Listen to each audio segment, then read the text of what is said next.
Okay, so it's wonderful to see Steve Hackett today. And one thing I did not have prepared until a few minutes ago is that his new album, Under a Mediterranean Sky, is heading into the UK top 10 for the Yeah. first time in 40 years. So that's what was your reaction when you found that out? Well, I just heard today that it went number 5 in the midweek charts on Saturday. Today it's supposed to be number 7. I don't know what that means for its eventual chart position. You know, I mean, the arcane world of charts is weird and wonderful, but it's doing very well. It's done already. It seems to be doing better than my last rock album, which everyone underestimated, including the record company, including everyone. This is what tends to happen. You know, I've been doing masses of stuff for years and years and years and years, and it starts to snowball. It's a very, very strange thing, but you know, eventually it all has a central effect by sheer weight of numbers of volume of albums I've done and the amount of shows that I've done in recent years. But I was assuming, because I wasn't on tour, that I wouldn't get the usual sort of launch aspects to an album. But I guess what's happened is that you know, the past kind of speaks for me in a way, recent past as well as distant past. And of course, it's 50 years ago today that I joined Genesis, and it's all very good news, frankly. I'm amazed that you picked up on that it's already gone into the UK charts, and it's doing as well as rock albums. So I think of it as an orchestral album rather than an acoustic album. But you know, we've described it as an acoustic one. Perhaps it should have been called an orchestral one. I mean, you know, everything's in a label these days, isn't it? Right. Really. I mean, when I first heard acoustic album, I thought it would be more like tribute. Sure. You know, which was an acoustic album. And when I first put it on, the first thing you hear is not acoustic guitars, this big epic orchestration. Right. So, I mean, the album, for someone, how would you kind of describe this album? I know the easiest thing to do is just, listen to it and people could make up their own mind. But yes, I read about the inspiration and the different, you know, places you've traveled, and which you always document on your blog, which I always enjoy, and the photos and the whole thing. To me, this is almost like a soundtrack to your blog entries in a way. Do they go hand in hand, do you think? Well, I think there's a certain amount of that is a love of world travel, which is sadly not possible at the moment. But that doesn't mean to say I have any less affection for the places that I've visited, particularly in recent times, particularly the Middle East. There are two ways of looking at the Middle East. You either think of it as the hotbed of terrorism, or you know, the cradle of civilization. The magnificent monuments that are still there in Egypt, for instance, and the power of the desert, the pyramids, Petra, Indiana Jones trips to these places, getting up on camels, being with the Bedouin under the stars in Jordan.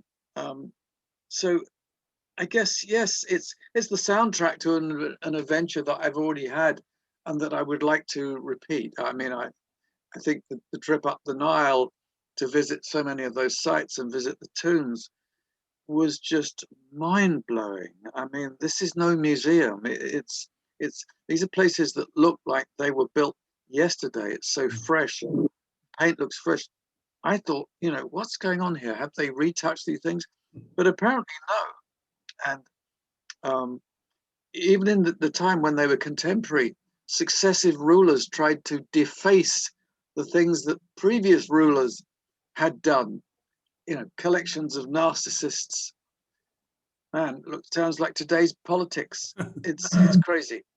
But there you are. It's the world was ever changing thusly. You know, a lot of touring musicians talk about how bored they get on tour, And some people tie that into they get so bored they get into drugs and alcoholism and things. When you first started going on the road with Genesis, did you have this eye for what was around you and the architecture, or did that come later in life? No, I tell you what, it started pretty early on with Genesis. I realized when we were in Italy for the first time, visiting Rome for the first time, you can't help but notice things. And when I was in Naples and we visited, ruins and sites, Pompeii. I had a visit to Pompeii, which is the world's largest architectural. What's the word?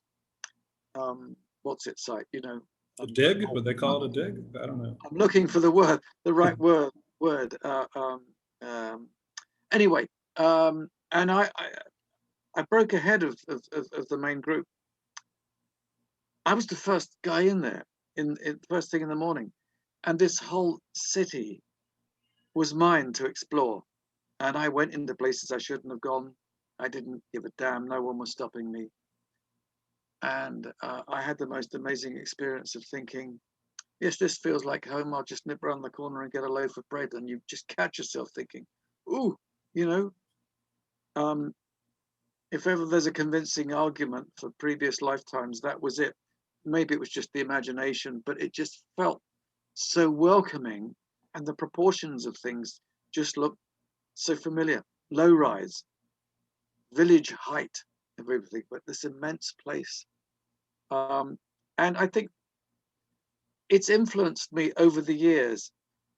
Most of the time, my head was just full of music. And then I started to notice other things, that music was leading me places. And then I could lead music to places. It's been this relationship that's gone on for a long time now. I was making music way before I was in Genesis, and that was 50 years ago. I was, making music for about 69 years. I've been doing that, playing tunes that long. It's crazy, isn't it? There we are. Not getting any younger, but that's experience for you. Yeah. A term I've heard you use in the past is music as a film for the ear. Yeah. And it seems like that's particularly relevant with this album. Yes, it does feel like that, doesn't it? I realized I was getting influenced by film scores. I've been incredibly influenced by all types of music, but big sounding music. And so much of that I realized was cinematic. So modern classical music, when it's not doing the bleeps and squelches and the stuff that only the academicians listen to, modern classical music was happening with films. It was happening with Max Steiner's Gone with the Wind. It was happening with Miklos Rozsa's Ben-Hur score, the one with Charlton Heston.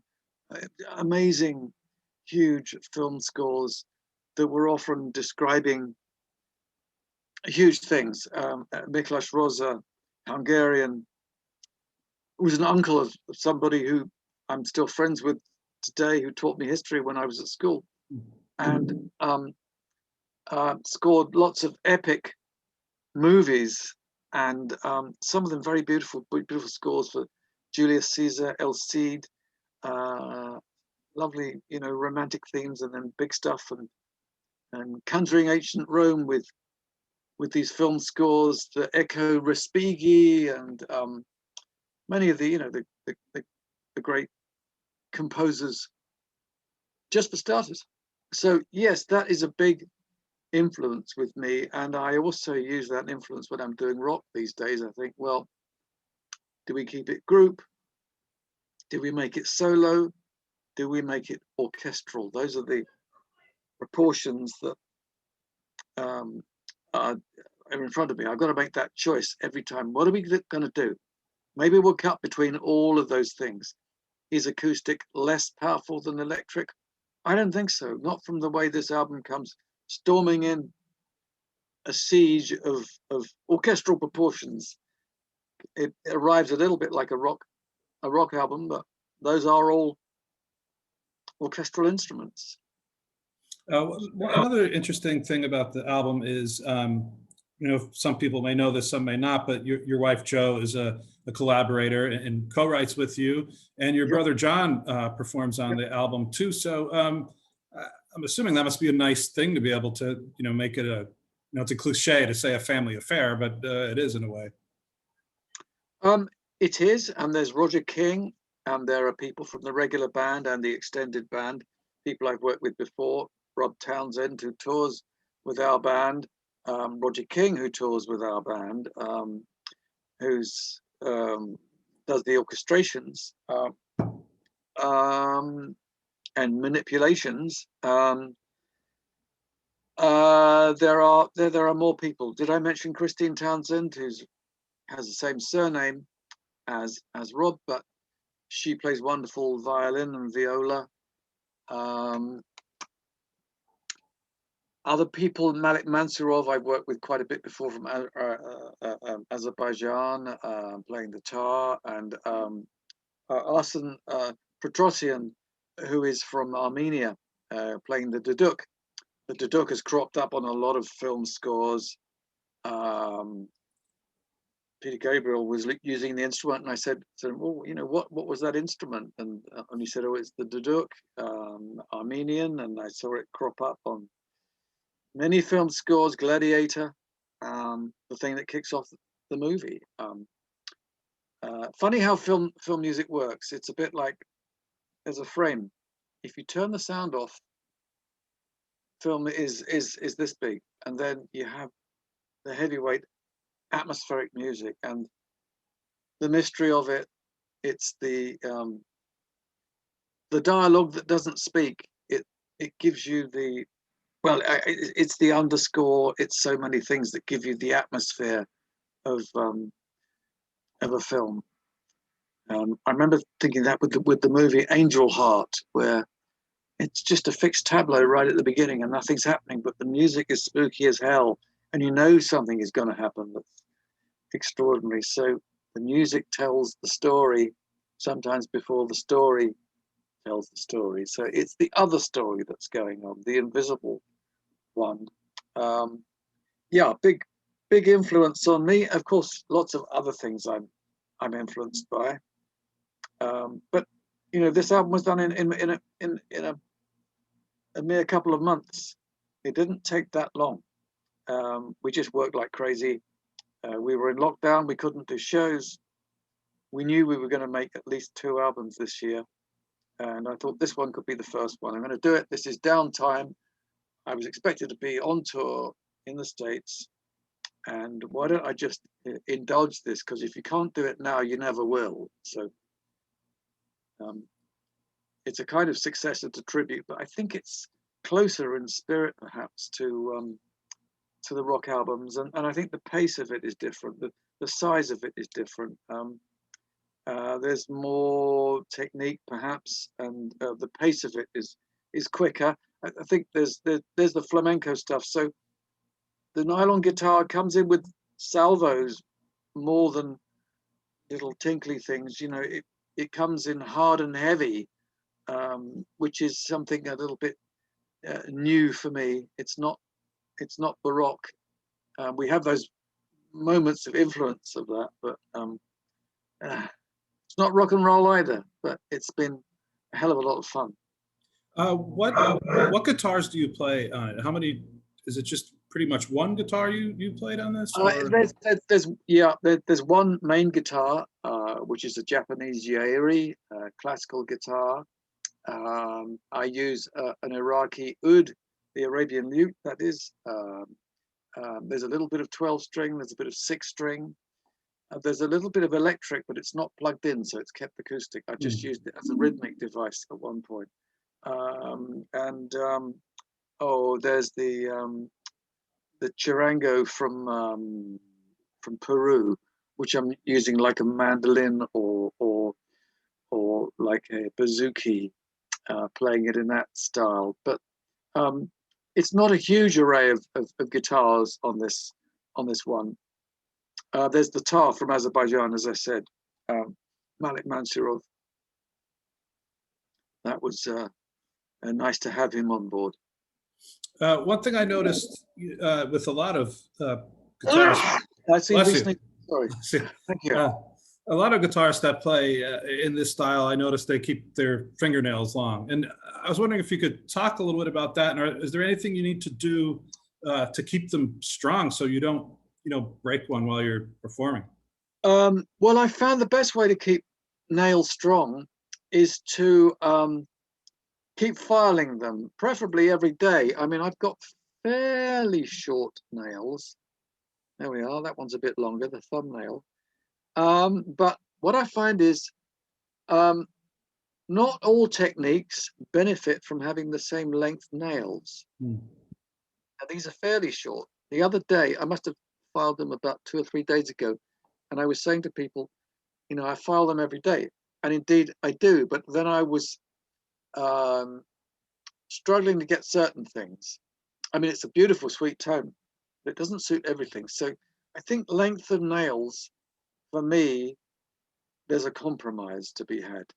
There's a certain amount of skin and nails. You see, if I got it that way, then you can barely see them protruding out of the top there. So it's almost as if you filed them absolutely parallel to the end of the fingers, then you might get something like the same tone. This one I keep longer, my little finger, okay, because I tend to do these things that I call scrolls, where it's like a sort of windmill shape, like a fan thing. And I couldn't tell you what the actual name for that is. I'm sure there's a Spanish word for it, but being a self-taught kind of character, I can't tell you, but there's lots of right hand moves that I use, most of which I've learned from other people, but several that I've discovered for myself. Sweep picking was just imitating the bow of the violin, rocking over a fixed position with the left hand. The guy might be doing this with a bow. You can do the same thing with either a plectrum or with the nail of your forefinger. That's one of the things I do. And there's cross string trilling as well, which is another big deal over 2 strings, or even over 3 if you want. There's a way of using 4 fingers to do that. These things have, with tablature and guitar speak, you have the sort of P,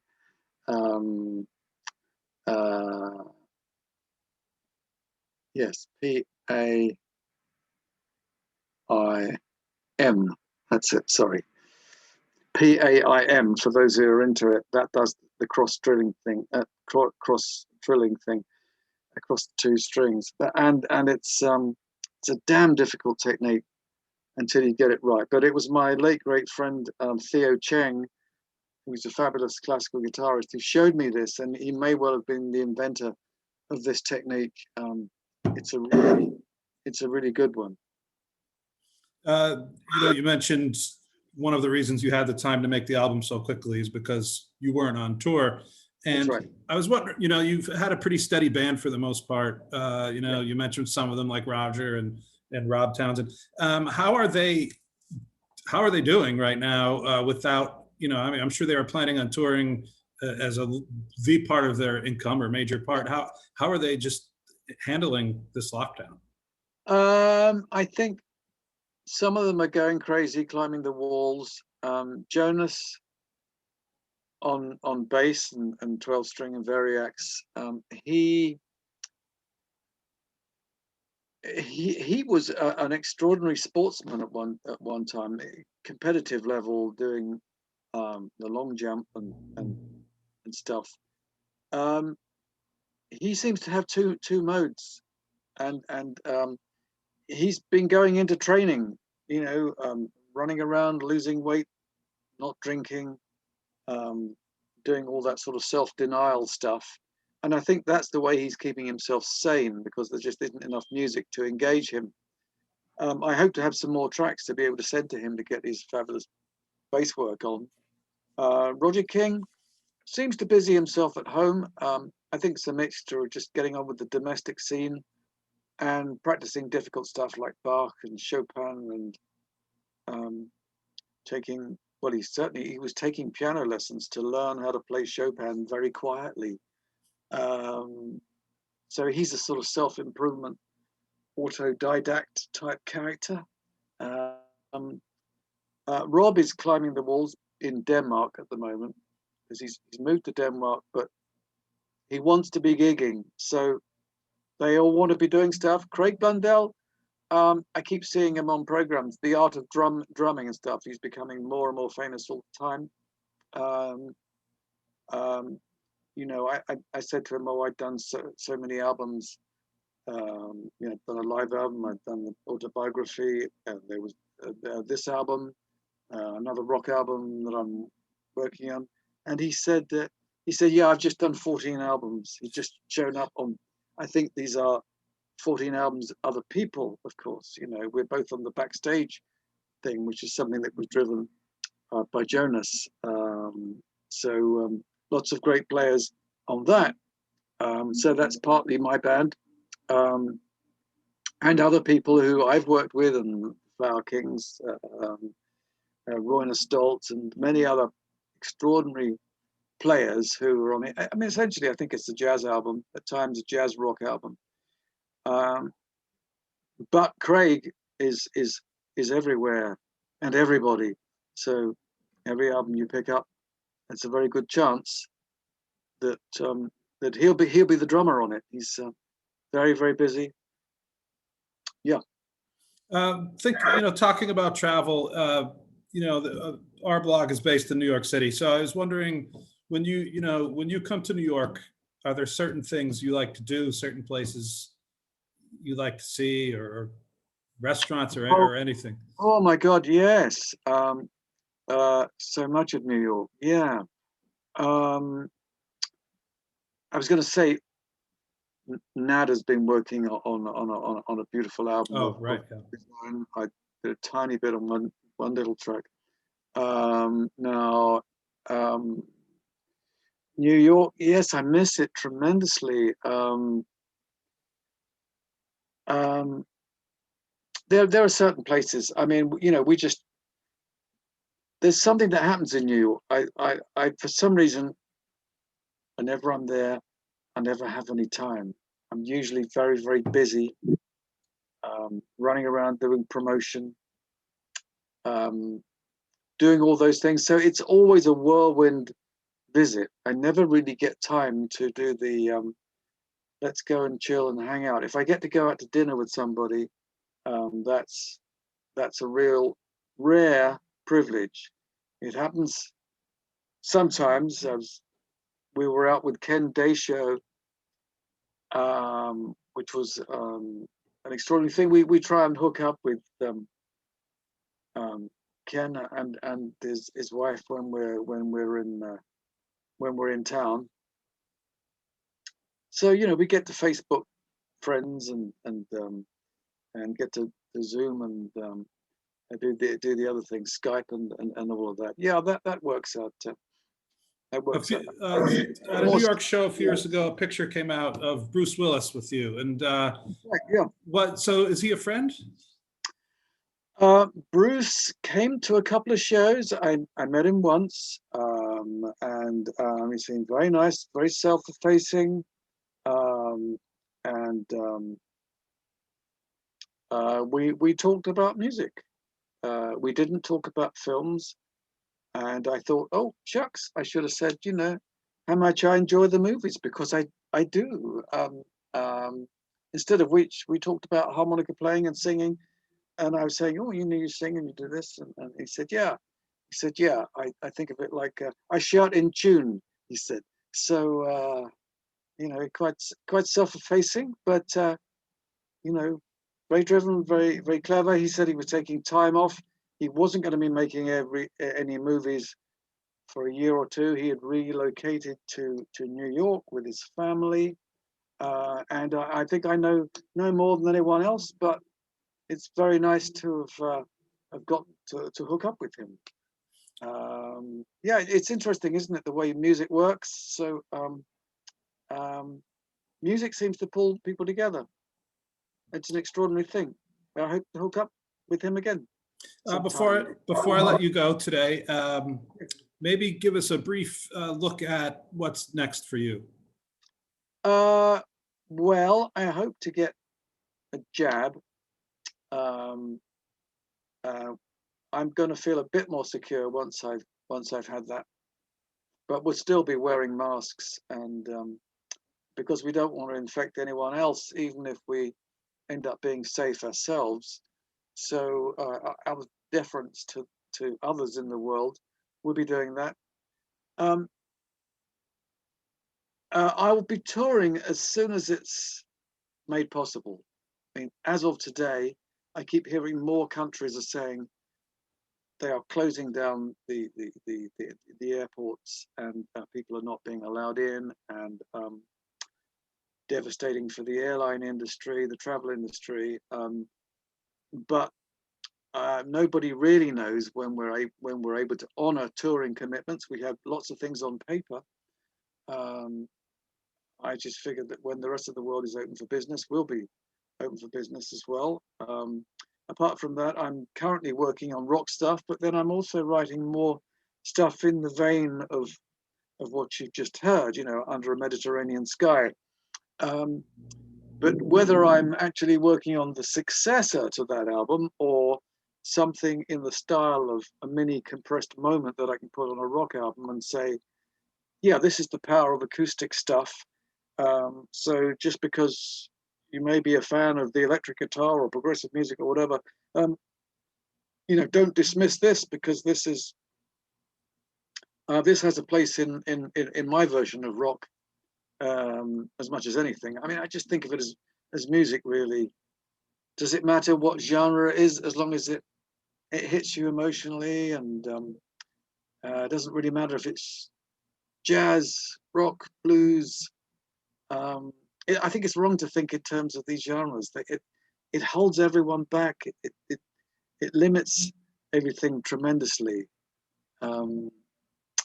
Yeah, I've got to look for new genres the whole time, new juxtapositions of ideas, and mix it all together in a kind of surrealistic way. I'm thinking about rock albums in the broadest sense of the word. No point limiting yourself these days, I think. Right.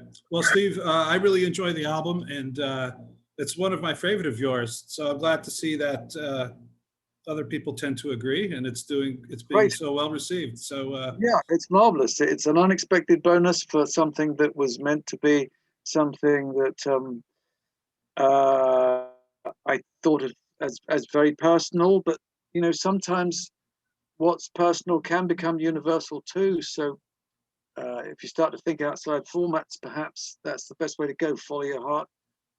That's what I'm doing. Great. All right. Well, Steve, I really appreciate it, and thank you for talking today. Thank you so much. Lovely to talk to you. Cheers. All right. Bye. Thank you. Bye-bye.